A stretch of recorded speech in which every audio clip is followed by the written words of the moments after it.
I'm at the location where I'm going to be meeting a fellow photographer called Daniel, who's from Australia. I'm going to be meeting him here.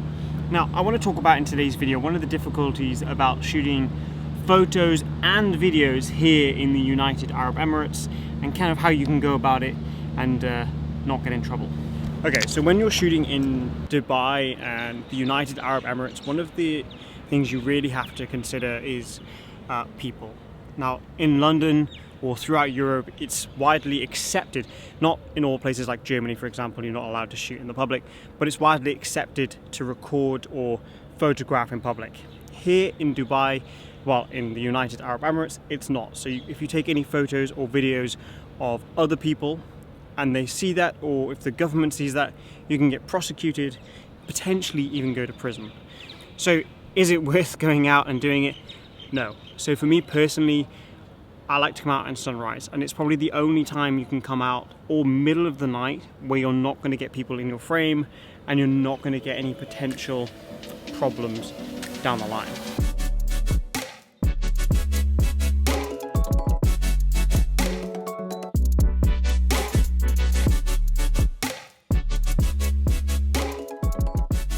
So what are the other things that you can do apart from coming out early morning to get away with shooting in somewhere like Dubai? So the other obvious option is getting permission. So you can write to, say, hotels, or you can email different tourism boards to get permission to shoot in those locations, and then obviously you can speak to the government in specific locations as well if you'd like to shoot in those places. But as well, one of the things you can do is ask permission.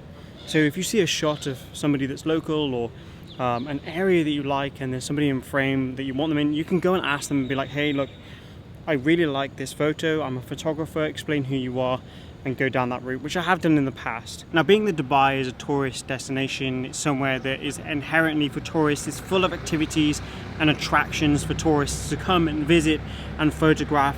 I feel like there needs to be a little bit more of inclusivity, a little bit more openness about street photography and photography in general. Like, I understand people's privacy, I do, and I respect it, but I think inherently street photographers are polite and respectful, but those that overstep the mark, I agree, should be punished or penalized, because that's not the norm. Most of us, like myself, that enjoy taking photography want to showcase the cultures and the places that we visit because it's beautiful, because it's amazing. Not to profit, not to make anything out of it, because it's not commercialized. This is just me, and I just want to showcase the beautiful places around the world, but I feel restricted. Now, in saying that, I'm totally fine with not having to shoot in public. I'm totally fine with not having to record other people, because I don't want to do that. But it's not about wanting to do it. It's about, if you mistakenly get somebody in one of these videos, if I mistakenly put somebody in that shouldn't be there, I don't want to get prosecuted for that. And I think there needs to be a little bit of understanding, and I think that understanding will go a long way. Now, obviously, common sense takes over, and you can kind of best judge what to do and what not to do. I highly recommend not doing street photography in Dubai. I think that's obvious from what I've already said. You can probably do long exposure and get away with it, because obviously with long exposure, inherently you can't see anything. I've said the word inherently in this video like 4 times, but inherently you can't see any subjects because it's a long exposure. You can then obviously shoot a specific subject, like a car or a model. I will be doing a car shoot while I'm here, which I'm excited about. And you can just go about it in a very careful and respectful way. I'm not saying don't come here and shoot. I'm saying be very careful, because the slightest of mistakes can give you a lot of problems. And I don't want anyone to come to Dubai off the back of any of my videos, create something amazing, and then get a massive fine, or even worse, get arrested. Because it's really important to know this, and that's why the title is Don't Photograph Dubai. Because I don't want you to come here and get in trouble. If you're going to come here, be careful, because it's not like the UK where someone will slap you on the wrist. They mean it. They're strict. Before we have a look at the photos that I took from this morning's outing, hello Roxanne, I do want to say that I do have some suggestions for the UAE government. So if there's anybody watching this that would like to listen to my suggestions, then send me an email. you can head over to my Instagram, find my email there, and send me an email. I'm very interested to share some of my thoughts and potential ideas for the future and how we can integrate more photography in places like this, especially as it's so touristic.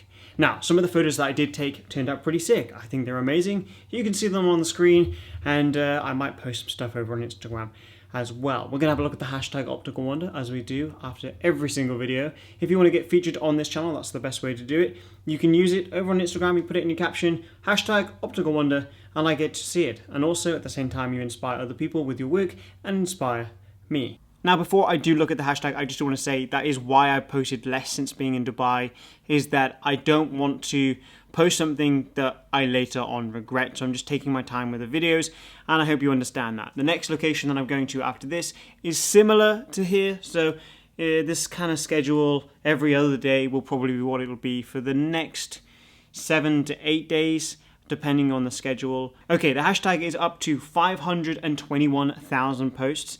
We're going to go to the most recent, and we're going to go down from there. We're going to go here. Nice street shot, which is pretty cool. That's in Singapore. Lovely street photography, showcasing the beauty of the culture. Going down a bit more, we'll go with... Let's try and find another street shot. This one here, which is really nice, in Italy. Showcasing this woman just chilling out on her own, enjoying the vibe, enjoying the sun, surrounded by the atmosphere, which is a good reason to go to Italy because it is a lovely atmosphere. Going down a bit more, we will go with this simplistic one. Very simple, but lovely, and that's one of the reasons why I do like street photography, is it can bring out the most simplistic shots, including this one as well. Let's keep going down. Oh, another really nice street shot like that because the umbrella sets the tone, sets the mood. Going down, let's go with this one here, which is in Yokohama, Chinatown. Really nice. And we'll go with... This is another nice street shot, nice silhouette. And we'll go with one more. We'll go with this street shot here, which is really nice. The contrast between the light and the shadow. Again, if there is anybody watching this from the UAE government and you would like to actually generally have a conversation about helping you understand how street photography can better tourism in this city and in this country, please reach out. My email is over on my Instagram. That is a genuine offer because I generally feel like I've got some really good ideas in how we can integrate street photography in a respectful way. With all that being said, create more, stress less, and I'll see you in the next one.